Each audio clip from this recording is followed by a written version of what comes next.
inihahanda na ng Philippine Masters Games Association o PMGA ang isang matinding delegasyon na kanilang ipapadala para sa 2025 World Master Games na gaganapin mula May 17 hanggang 30 sa Taipei.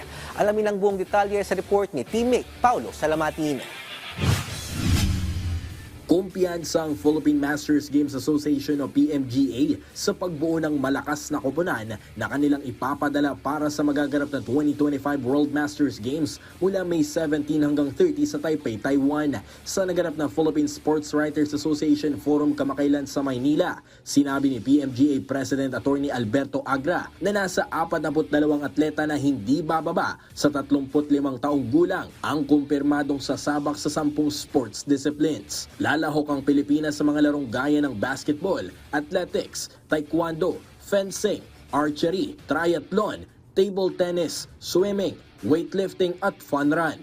Paliwanag ni Agra dahil non-profit organization ng PMGA at walang pondo mula sa gobyerno, desisyon ng mga atleta na sagutin ang sariling gastusin patungong World Masters Games. So lahat sila pupunta, sarili nilang accommodations, kanilang pagpaparehistro, yung kanilang plane fare at kanilang pagkain. Ang tanging may alay lang namin sa kanila ay itong t-shirt at send-off. At sana kung meron pa kami masulisit before then, makatulong kahit pa paano makapag-subsidize. Pero right now, wala pa. Kaya maraming salamat sa inyong tulong. Sana po magkaroon ng sponsors.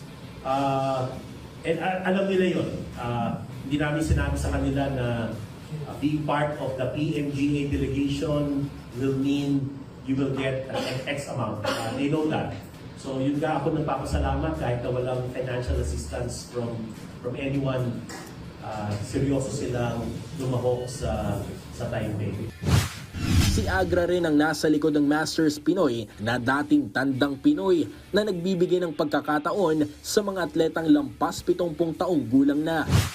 Kung meron pong batang Pinoy, kung meron pong palarong pambansa, kung meron pong National Tertiary Games, kami po sa PMGA ating pinagsusumikapan na magkaroon ng mga kompetisyon, training, activities for masters and seniors.